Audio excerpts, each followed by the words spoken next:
ค่ะวันนี้เราสองคนรู้สึกเป็นเกียรติอย่างยิ่งนะคะที่ได้รับหน้าที่เป็นพิธีกรในรายการ Local List เอื้อมลึกถึงภูมิภาคประจำเดือนเมษายน 2568 ค่ะวันนี้นะคะเรามาในหัวข้อที่น่าสนใจมากภายใต้หัวข้อ Decoupling or Diversification Southeast Asia Strategic Positioning amid U.S.-China trade tensions.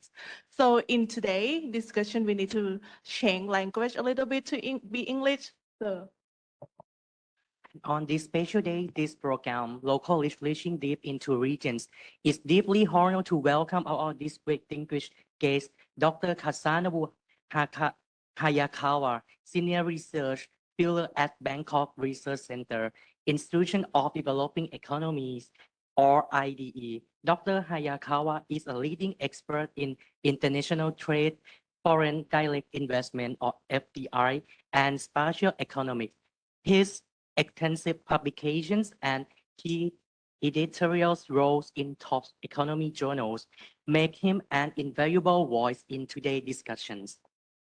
So it is a great privilege to welcome Dr. Kasanobu Hayakawa to our program today. Thank you very much. I'm Kazu Hayakawa from IDE-JETRO. You may know JETRO, which is Japan External Trade Organization, which is kind of trade and investment promotion agency. So, and IDE Institute of Developing Economy is academic research department of the JETRO. And so 10 years ago, these two organizations are different but integrated into the one organization to reduce the simply number of organizations, public organizations. So yeah, and then I have been working in JETRO Bangkok now for in total 80 years or 9 years here, but my pastime nickname. So let me use English. Okay, so again, yeah, my research field is international trade and FDI. And today, first, I'd like to make a presentation on the the economic impacts of the U.S.-China trade war during Trump 1.0, because 1.0 is still important to forecast what will happen in Trump 2.0. Okay. And after that, I already received many questions from FPO. So yeah, I will reply that. So let me begin with the simple introduction. As you know, sorry, just a moment. Wait. Okay. As you know, the U.S.-China trade war has been ongoing since 2018. And in this trade war, we have two policy options, policy restrictions. One is import restriction based on the additional tariffs. So as you know, U.S. Imposed the additional tariffs against the goods from China. And then in retaliation, Chinese government also imposed the additional tariffs against goods from the U.S. So this is number one. And number two is export restriction by strengthening export control regulations, especially on semiconductors, which are key to the modern military goods. So,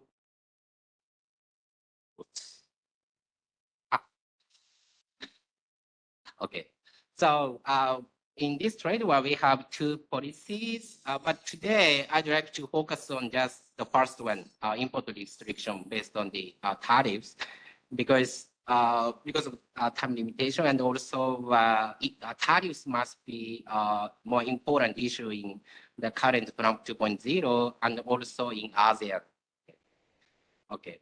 So right-hand side, you can see the trend of tariffs, U.S. tariffs against China and China's tariffs against the U.S. So as you see, and as you know, since 2018, these two tariffs are rising, but in the February or January 2020, these two governments reached the first deal. So after that, the tariff increase stopped, but still remained at a high level compared with the original level.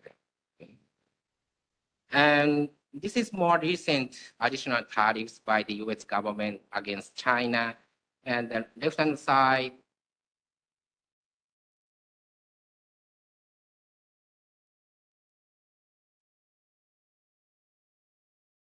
okay. Left-hand side is the additional tariffs made in September 2024 against China on many important items such as electronic vehicles, 100%, and also 25% for critical materials. And right-hand side, the December last year, US made 25% additional tariffs on some critical materials from China. And February, two months ago, which is the start of Trump 2.0, he imposed 10% more additional tariffs on all products from China. And also last month, again, 10% more additional tariffs on all products from China. And also, in March, in the middle of March, 25% additional tariffs were made on steel and aluminum products. But this is applied to, as you know, all countries, including China. And today, we will see what reciprocal tariffs are. And also tomorrow, 25% additional tariffs will be made on automobiles. Right? So perhaps everyone must be busy for tomorrow, yeah. Okay, before going to the details, let me take an overview of the monthly trade between these two countries. And blue line shows the China's imports from the US, which seems to be very stable, at least compared with orange line, which shows US imports from China. And the orange line, we can see several sharp drops. And here might be based on the US-China tariff war, but this must be based on the COVID-19. And after that, gradually recovering, but again, from 2023, we see a slightly lower level. Okay. And this is the content of my presentation. And I have two parts, import restriction and export restriction. But today, as I mentioned, please let me focus on just the first part, import restriction, which is the tariff war. Okay? And this includes three parts. And the first one is direct impacts, which are impacts on trade between the US and China. And second is indirect impacts, namely impacts on exports from third countries such as ASEAN countries, including Thailand.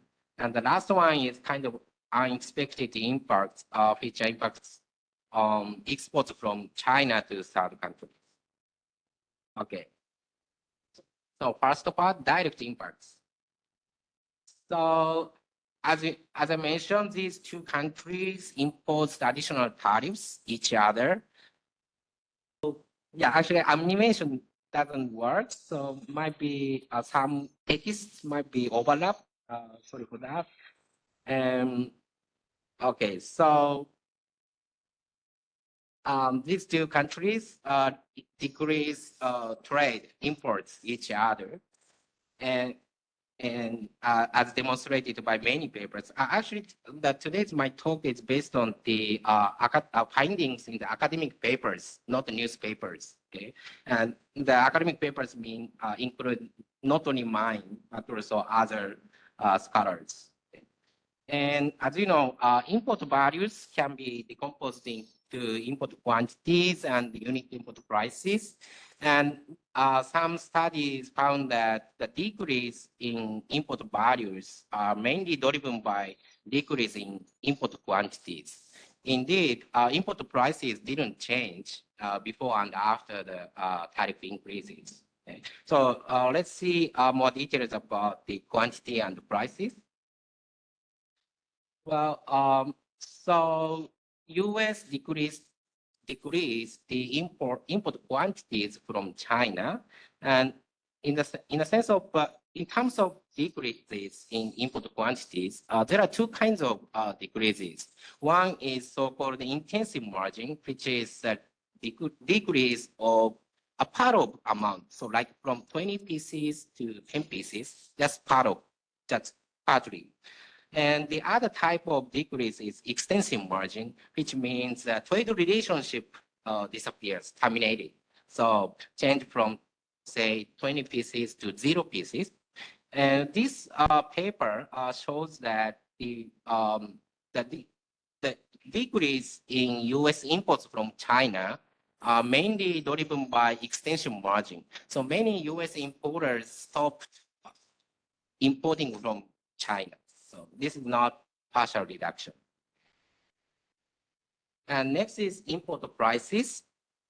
Well, as you know, as I mentioned, import prices didn't change, meaning that actually consumer prices, tariff rates plus import prices, right? Simply speaking.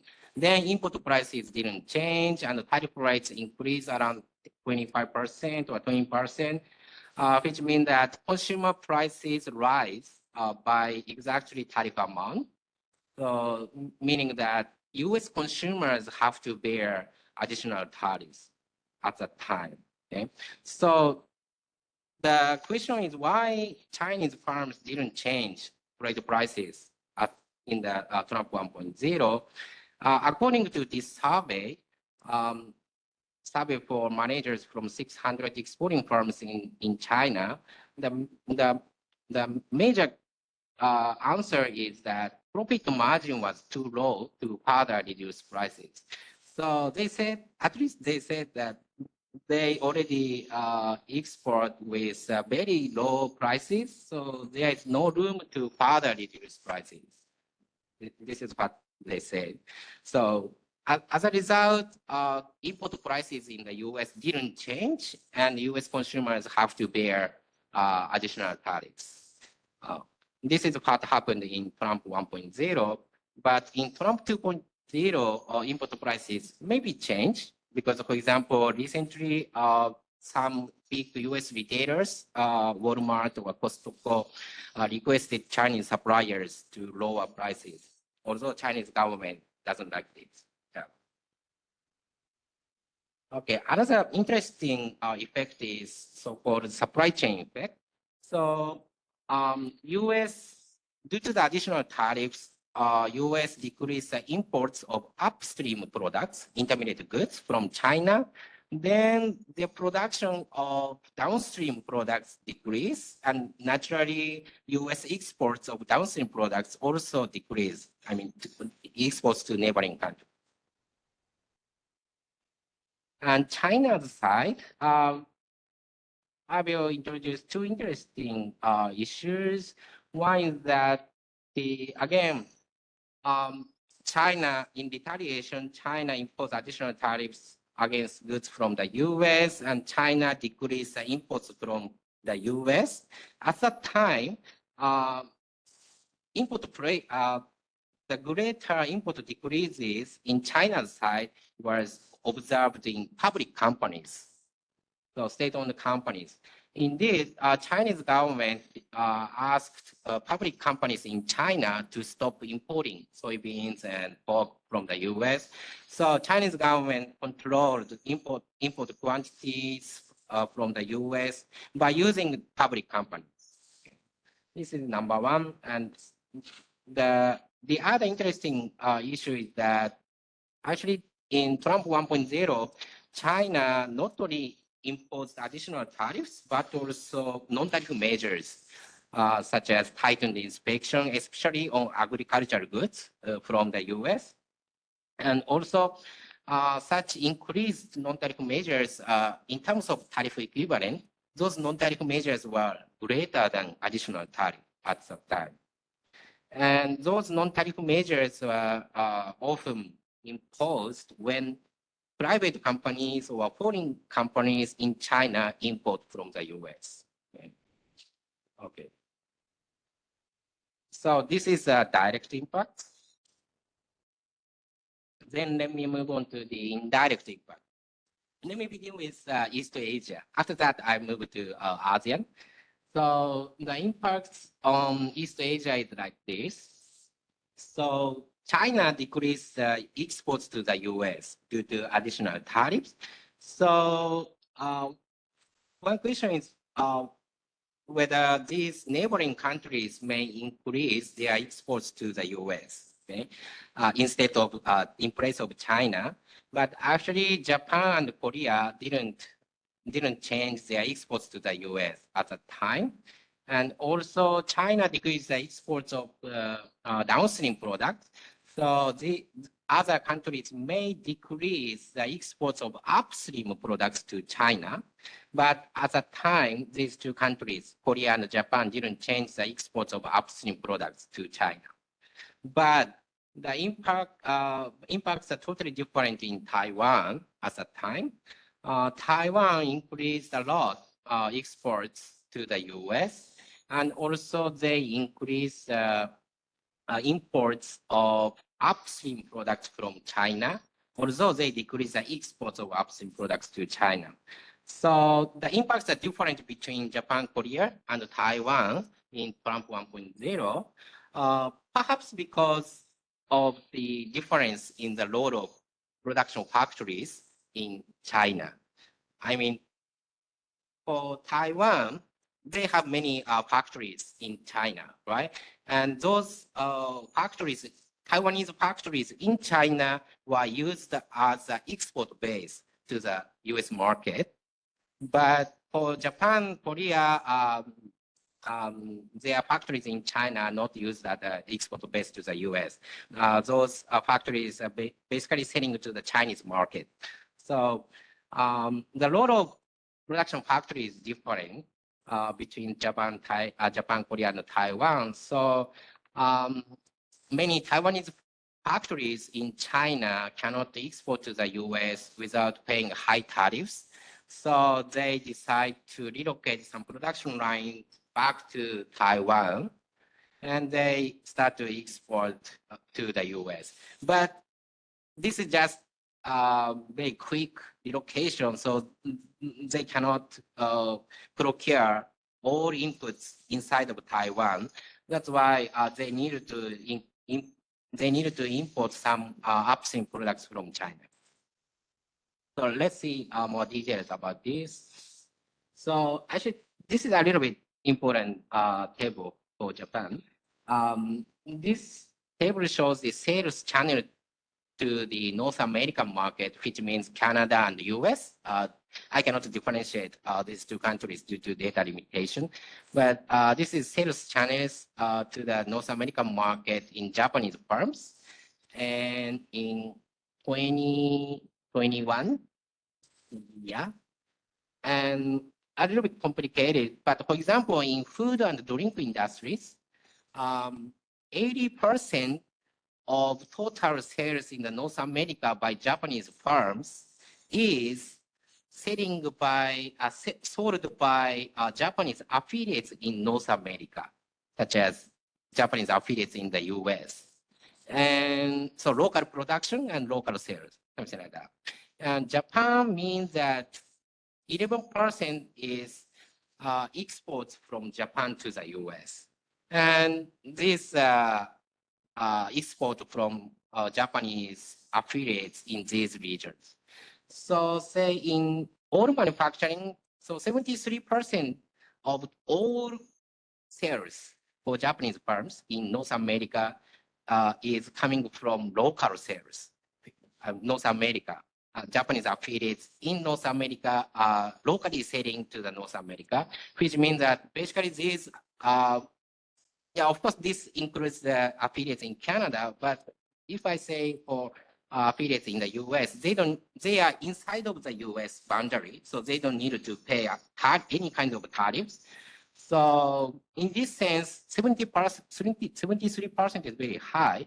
So direct exports from Japan account for just 20%. So in this sense, at least compared with other countries, Japanese sales pattern in North America are free to tariffs by the US. And Japanese affiliates in China accounts for just 0.5%, which means that Japanese firms are not using Chinese factories as an export base to the North America. Okay. And indeed, recently, Japanese investment in the US are growing, and this figure shows the sales by foreign affiliates in the US. And yellow line includes the multiple countries, so please forget yellow line. And this blue line shows the Japanese affiliate sales. I mean, the sales of Japanese affiliates in the US. So it becomes number one since 2019, followed by UK and Germany. So anyway, for Japanese firms, the sales channel to the US are basically local production and local sales. But the situation is different for Taiwanese firms. This left-hand side shows the where is your major production base for export in Taiwanese firms.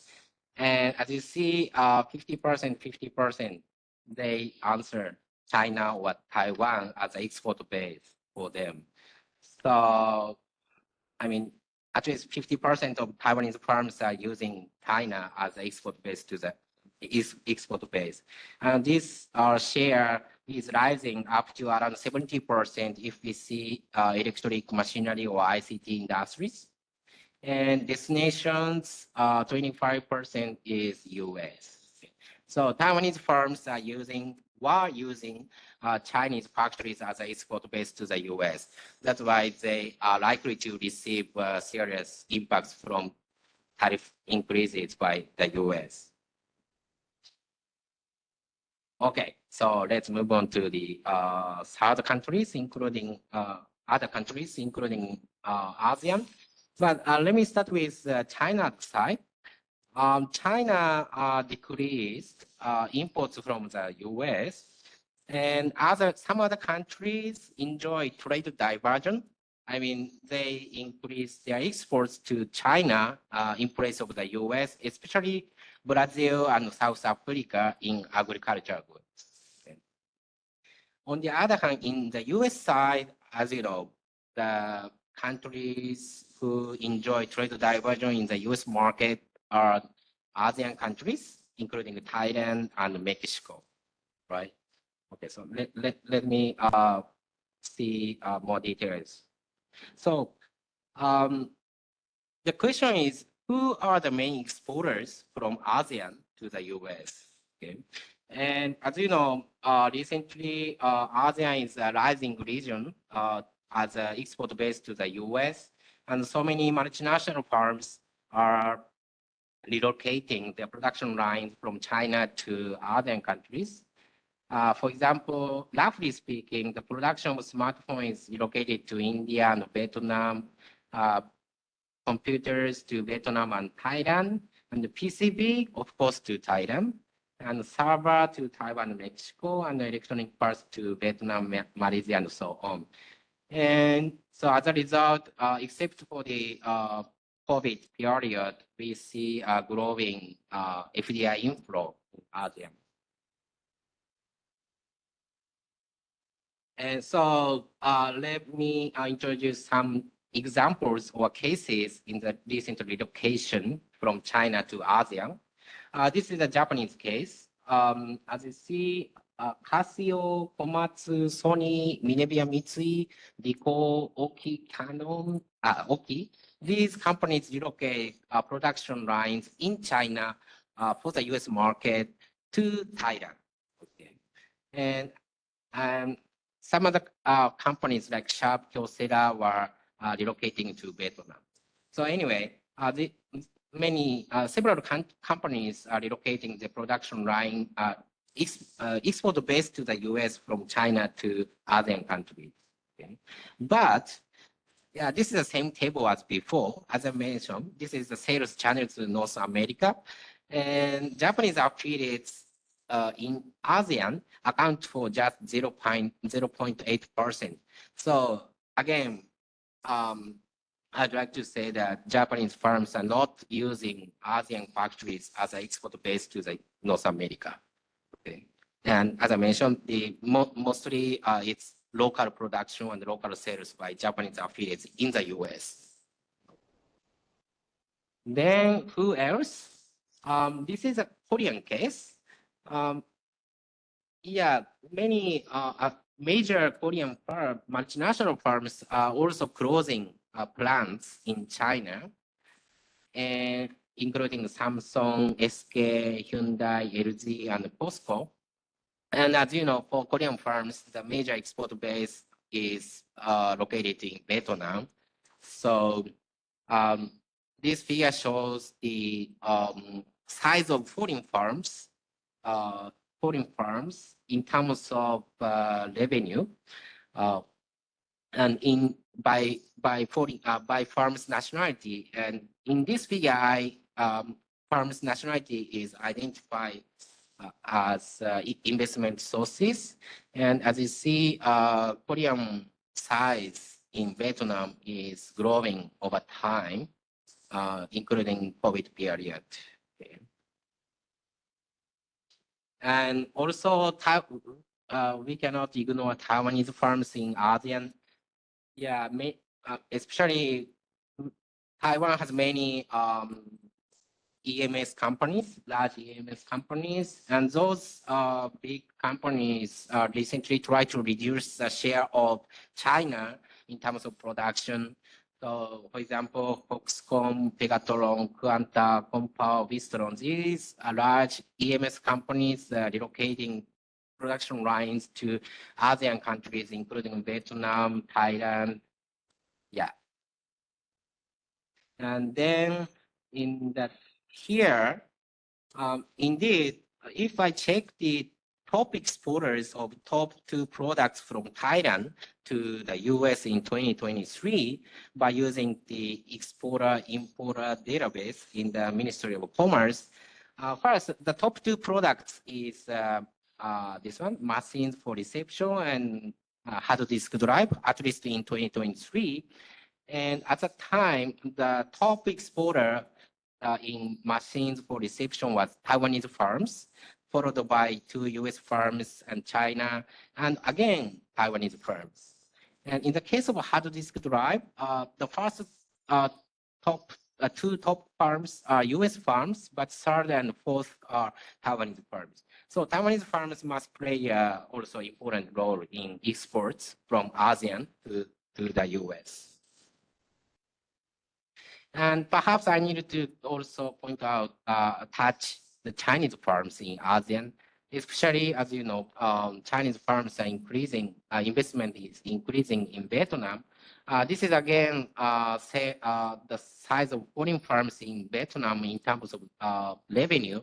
But in this figure, I identified the firm's nationality by directors' nationality, because Chinese firms may invest first in Singapore, and then affiliates in Singapore may invest in Vietnam. So to capture those Chinese firms, I use the director's nationality. And then still Korean firms are dominant player in Vietnam, followed by Taiwan and Japan, and then China. And also, if we take a look at the right-hand side, which shows the top 10 destination countries in Chinese firms' foreign subsidiaries. 2018, we don't see any ASEAN countries, but 2023, many ASEAN countries, including Vietnam, Indonesia, Thailand, and Malaysia, are ranked as top 10 FDI destinations. Okay. The last one is unexpected impacts, which are exports from China to 3rd countries. So during the Trump 1.0 and also Biden administration period, we observed the 3 kinds of increases in imports from China in ASEAN countries. The first one is of course, trade circumvention. So some Chinese firms export first to ASEAN countries, and then relating companies in ASEAN countries exports the same product to the US without any substantial transformation. Okay, it's trade circumvention. And the second one is trade redirection. So Chinese firms cannot export to the US without paying high tariffs, but they need to sell somewhere. So Chinese firm increase exports to third countries, especially ASEAN countries. And the third one is so-called hidden exposure to China. It's kind of supply chain effect. And as I mentioned, many ASEAN countries increase their exports to the US, but at the same time, they also increase the imports of upstream products from China to produce those downstream products. Okay, let's see one by one at a more detail. The first one is a trade circumvention. Well, actually, I'm now conducting a joint study with a professor in University of Laos, and we are investigating Lao trade at farm level. And then, unfortunately, we found a significant trade circumvention from China to the US via Laos. Specifically, Lao importers of concerned product from China are likely to export the same product to the US. So this must be a trade circumvention. I'm not sure if I can publish this paper, but it might be a little bit sensitive, but anyway, we found, yeah. And also, but as you know, this kind of trade circumvention, of course, the US government is unhappy with this kind of trade circumvention. So recently, US government started to require some production processes to be carried out in some specific countries. Okay? And also, of course, ASEAN countries also unhappy with Chinese farms trade circumvention because US government may impose trade remedy measures such as anti-dumping and countervailing measures against ASEAN countries as well. So, as you know, Thai government also introduced a kind of watch list program from 2019. So, exporters of high-risk products to the US and EU markets are required to submit additional documents at that time. And this inspection was actually this is a part of list, as you see. And this inspection was strengthened in August 2022, but I think this program doesn't seem to work well at this moment because trade doesn't change before and after this program. And also recently, Chinese firms also seem to change their behavior in ASEAN. For example, several Chinese solar panel manufacturers in Malaysia seem to stop their operation or at least extension in preparation for higher tariffs imposed by the Trump. So this is the first kind of increase, trade circumvention.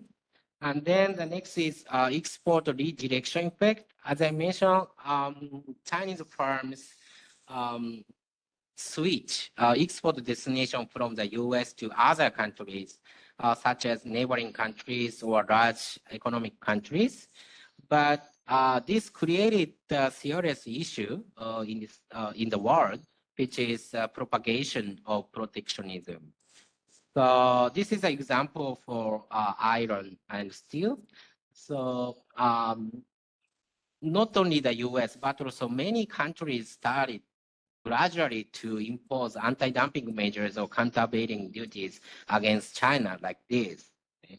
And more importantly, some countries increase MFN tariff rates rather than tariffs specific to China.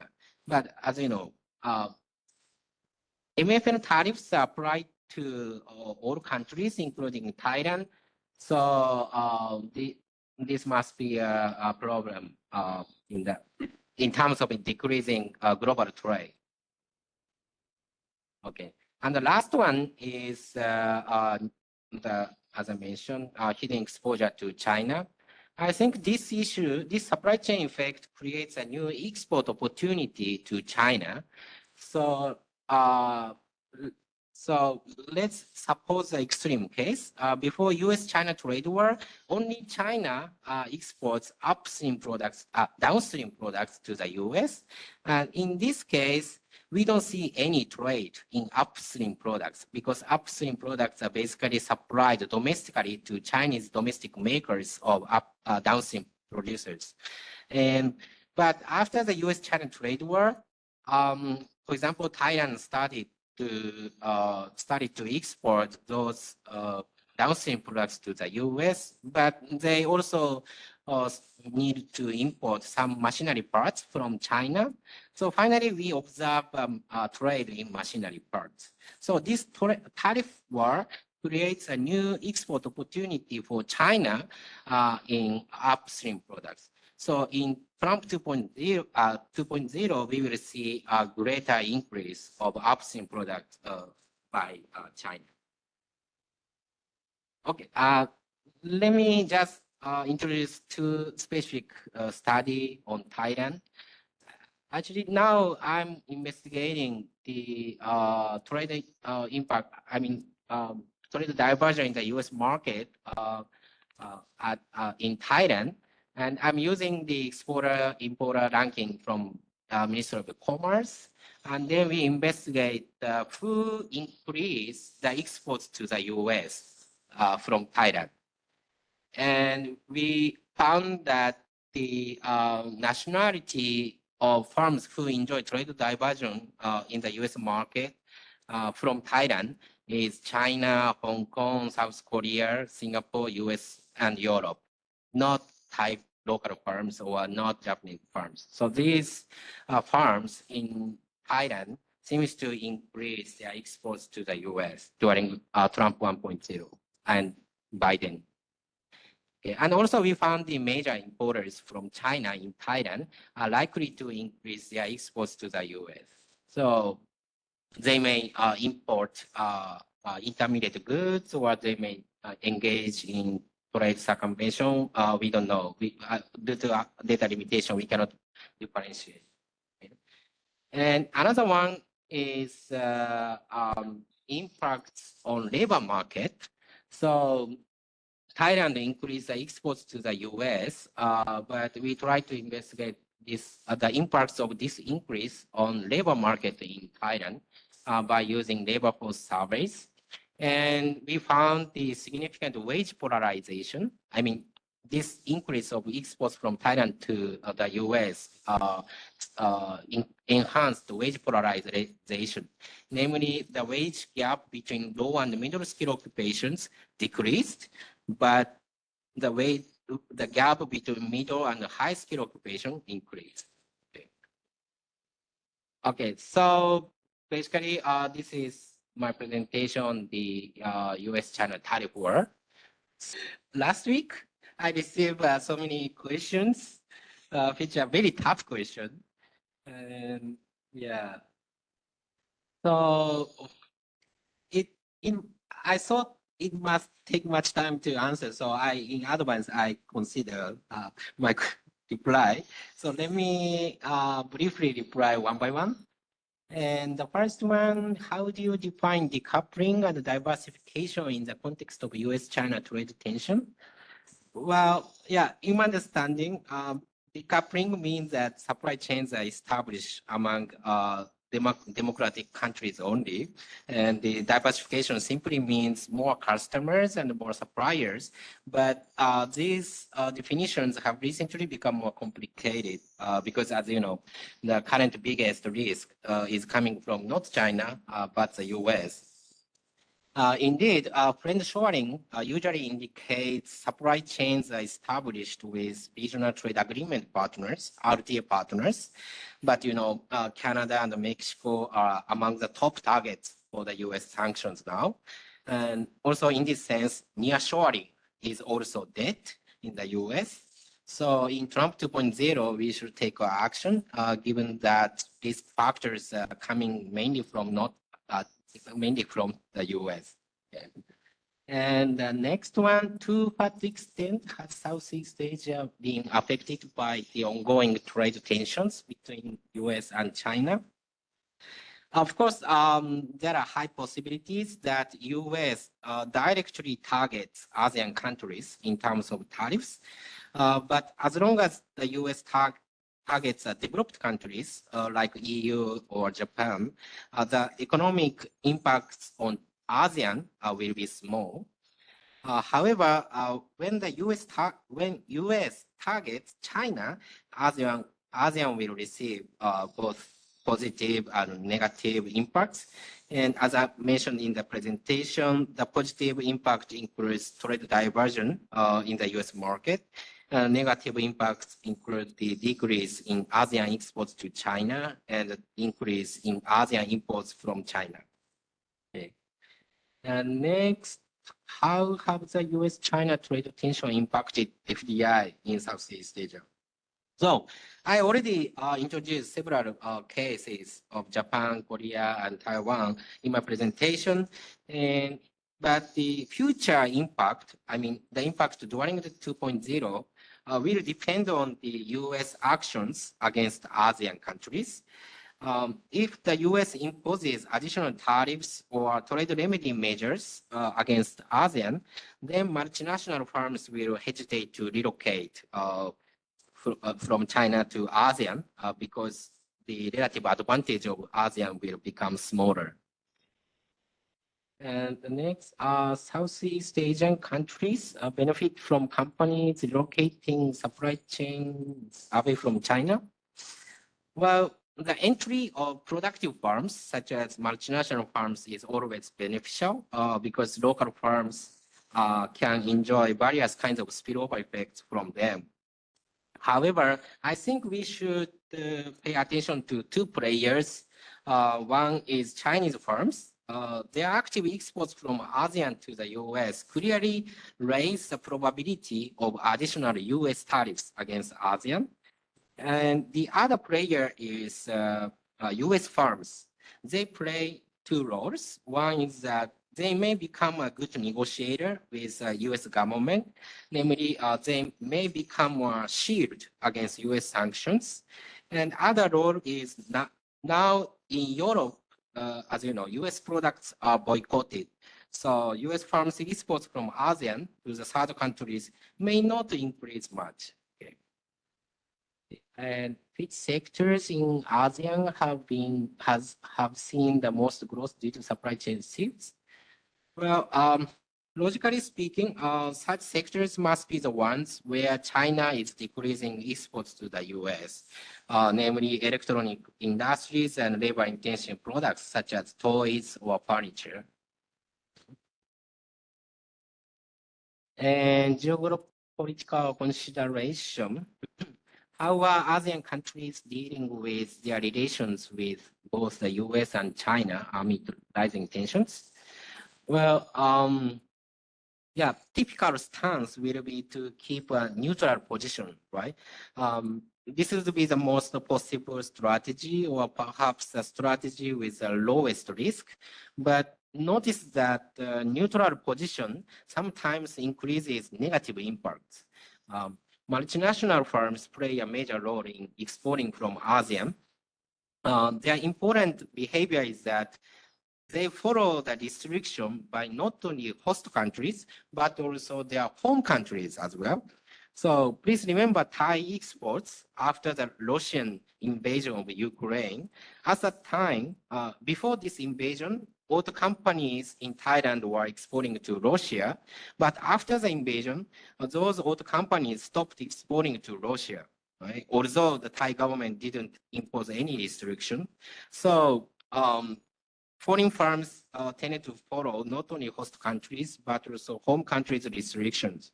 So due to the dominant role of multinational firms in exporting, escalated conflicts between Western countries and China will decrease exports from Thailand to China because firms from Western countries decrease exports to China. However, it will increase imports from China in Thailand because Thailand is in a neutral position. So as a result, trade deficit may increase in Thailand. Okay. And so many questions actually. Do you think ASEAN is moving toward greater economic integration to reduce reliance on the US? Now, of course, not, right? Because ASEAN countries have increased exports to the US and the imports from China now. But again, notice that if the US imposes additional tariffs against ASEAN, ASEAN countries will decrease exports to the US. But still, imports from China increase in ASEAN. So again, trade deficit may increase. And what role do regional trade agreements such as RCEP and CPTPP play in ASEAN strategic positioning? Well, RCEP will work just as lowering US dependence by increasing intra-regional trade using the preferential tariff rates. But of course, RCEP may increase trade with China. And in the case of CPTPP, at this moment, it's not working as a platform to discuss or address the current trade concerns. But now, at least in Japan, several economists propose joining forces with CPTPP member countries and the European countries to discuss the possibility of joint retaliation against the US. And next, how do individual countries such as Vietnam, Indonesia, Malaysia differ in their approach to managing US-China tensions? Well, these three countries, Vietnam, Indonesia, Malaysia, have their own issues with the US, right? Vietnam is one of the top countries in terms of large trade surplus with US. This means higher probability of US sanctions or additional tariffs in Trump 2.0. And to avoid those additional tariffs, Vietnam plans to increase imports from the US, such as LNG, agricultural goods, high-tech products, Boeing airplanes, and so on. And in my understanding, the Ministry of Industry in Thailand also mentioned last week, Thai government will also take a similar approach, especially increasing imports of agricultural goods from the US. And for Malaysia, recently, as you know, there is doubt that NVIDIA chips subject to US export control regulations are illegally transshipped to China through Malaysia. And also, US is Malaysia's top trading partner, so it must be important for Malaysia to avoid additional tariffs. As far as I know, just recently, some ministers visited the US for negotiation, but perhaps it will not work. And in Indonesia, as you know, they are taking some unique policies, including the requirement of sales license against iPhone or the ban of exporting critical raw materials. US government must be unhappy with these policies, resulting in the higher possibility of additional tariffs. At this moment, I don't know any specific actions or plans in Indonesia against the US. And are there any specific policies or incentives that ASEAN has introduced to attract multinational companies? Well, one notable policy in recent Malaysia is agreement of partnership with a semiconductor design company, ARM, which provides selected Malaysian companies with privileged access to ARM's cutting-edge technology and intellectual property portfolio. This partnership will enhance the semiconductor industries in Malaysia. Indeed, with this partnership, Malaysia government aims to develop AI chips by themselves. Okay. In Indonesia, the president recently ordered large-scale deregulation to promote investment in labor-intensive industries such as textile, apparel, footwear, food and beverage, electronics, and furniture. Specific measures include securing stable supplies of raw materials, curbing the inflow of illegal imports, reviewing import tariffs, and strengthening the anti-dumping measures. In terms of administrative procedures, Indonesian government intends to simplify the licensing process, including environmental impact assessments for the establishment of factories. And how does China's BRI influence ASEAN's trade policies and infrastructure development? As you know, due to the termination of U.S. aid, U.S. Agency for International Development, China will increase foreign aid to enhance its influence in the ASEAN region. And of course, any money is usable, but recipient countries should carefully check the quality and quantity of project. Excessive dependence on Chinese aid may cause not only economic burden, but also social conflicts or environmental damage. Although I don't speak about the recent collapse of building. And the next one, do you think ASEAN can emerge as a major global manufacturing hub independent of China? Well, yeah, I think in this world with a geopolitical risk, we don't see any global manufacturing hub. Rather, multinational firms' strategy will become more regional basis. Roughly speaking, the world market may be split into 3 regions, including Europe, East Asia and Southeast Asia, and North America, including Mexico. And in each region, most of the regional consumption will be met by regional production. So issue is whether China is separated from other countries in East and ASEAN countries. Currently, Western companies in ASEAN try to separate China and the rest of the region in their supply chains. So when the sales destination is Western countries, firms in this region try to exclude China from their supply chains. But as long as the sales destination is Asia, supply chains will include China. Okay. And what step should ASEAN take to strengthen their economic reliance in this evolving geopolitical landscape?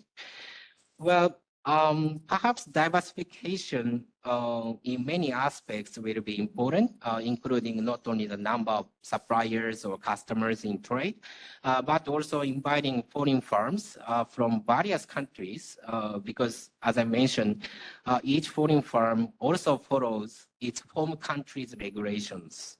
So in addition, friend shoring is also important in this diversification. In the current world with high geopolitical risk, it's becoming more difficult to judge who is a friend, right?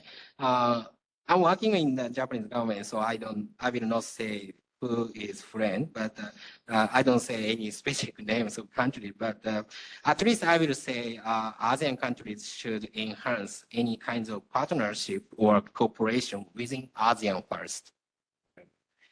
And the last question, in the long run, do you see decoupling as a realistic outcome, or will diversification be the dominant strategy?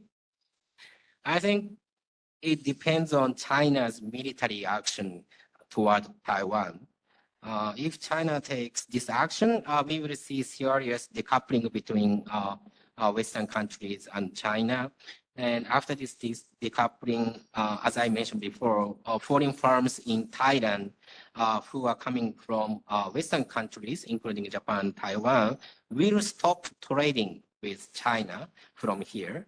But China will try to increase exports to neutral countries, including Thailand. So again, trade deficit issue may come out. So this is a brief reply.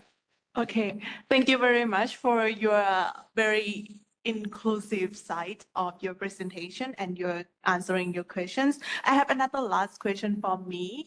As Thailand's categorized as dirty 15 countries because Thailand has very large surplus in the US. Do you think what Thailand should position ourselves in this kind of situation in the future reciprocal tariffs? Yeah, at this moment, we don't see what reciprocal tariffs are, right? So until tomorrow, it's difficult to decide the exact strategy. But at least perhaps Thailand will face higher tariffs in exporting to the US, right? I don't know how much, but yeah, then yeah, we should follow this. And another important issue is not only Thailand, but also some other competing countries also face the same situation. So competitiveness may not change much in the US market. Of course, the US companies may have a relatively good position, but yeah, especially now Chinese firms are facing additional 20%, right? So compared with that, Thailand can still keep competitiveness, I guess. Okay, thank you very much. So I would like to ask the participant in the WebEx. Thank you, Dr. Kasu, for giving us a very good, insightful presentation. I just have two questions. One is, I think in our meeting with the Industrial Federation of Industry, and a lot of Thai SME, they are complaining about the over supply of Chinese product, and they always FTI, they always say that it's particularly the cheap product, low end product that is very cost competitive. What do you think going forward with the trade war? It will be the situation will be worsen in terms of the Chinese oversupply of product. So I think, and what should Thailand, and I wonder, because you are from Japan, is Japanese industry also facing a similar situation with Thailand? So that's my first. Second question is, on your slide, increasing import from China to ASEAN.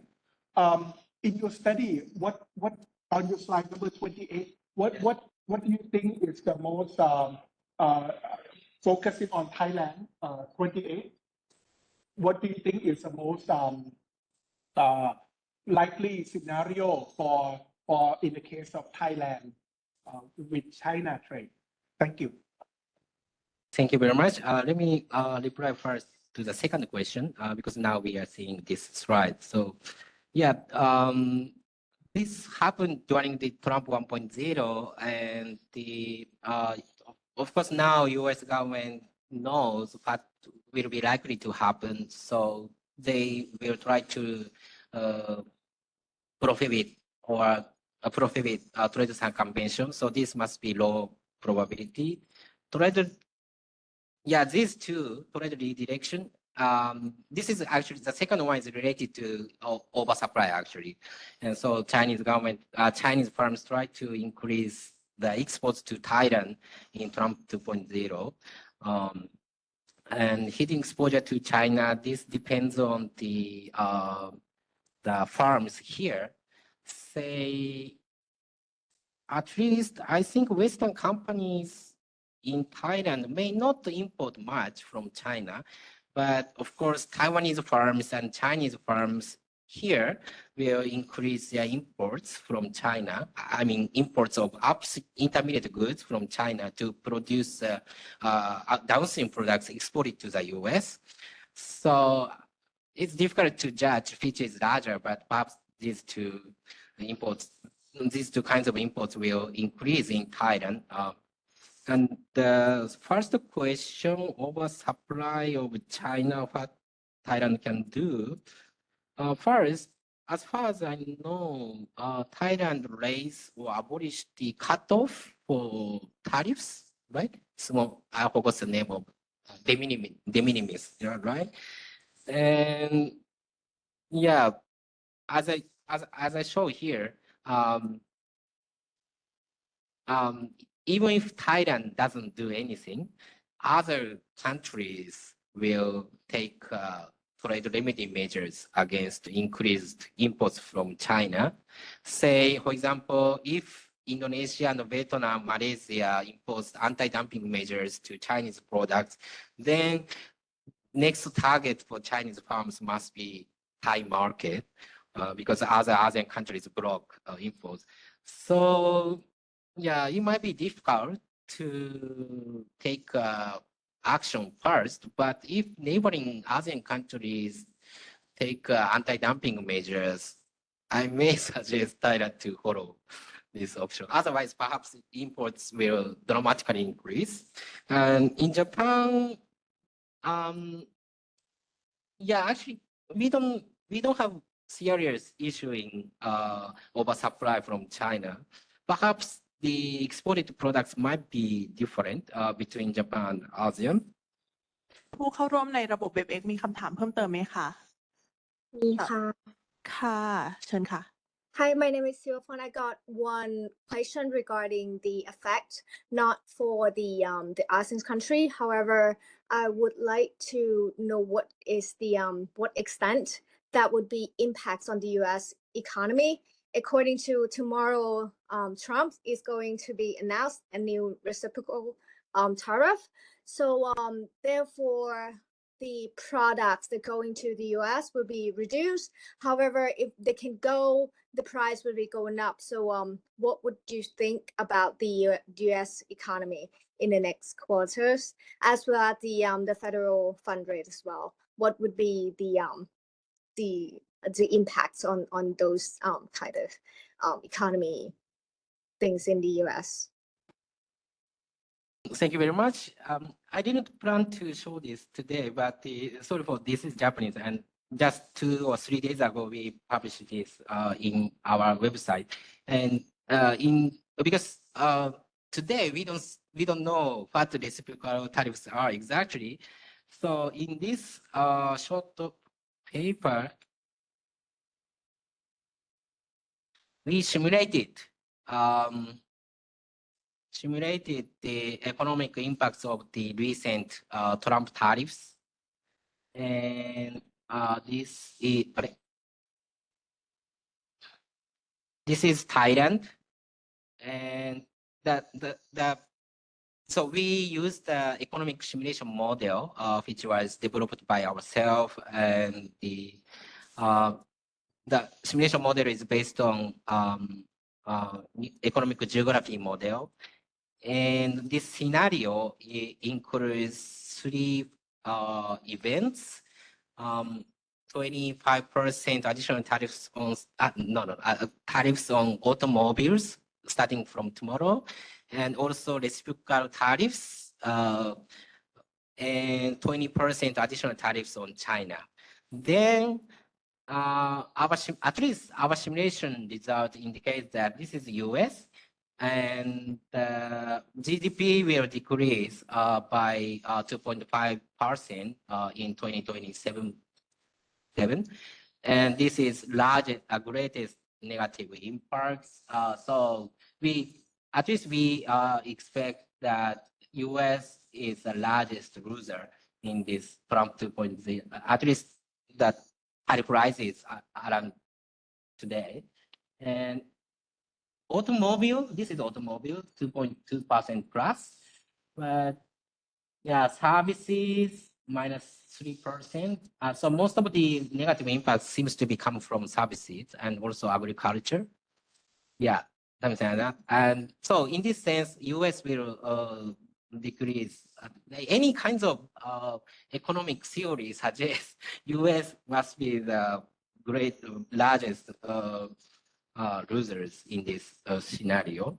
And Thailand, plus GDP plus 0.1%. Because as I mentioned before, all other countries also receive tariff increases. So Thailand can, of course, automobile a little bit negative, minus 0.2%.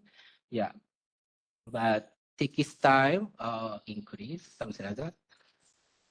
Yeah, so we don't know the exact scheme of reciprocal tariffs, but yeah, let's see tomorrow and then forecast more exactly. ค่ะผู้เข้าร่วมประชุมในระบบ WebEx มีคำถามเพิ่มเติมไหมคะ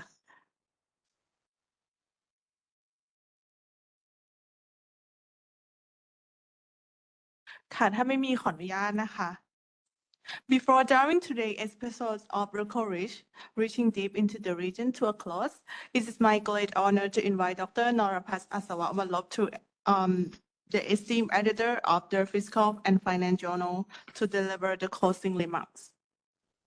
Hi. As we conclude this insight session on decoupling or diversification, Southeast Asia strategic positioning amid U.S.-China trade tension, I want to take this moment to reflect on what we have gained from this discussion. Our distinguished speaker, Mr.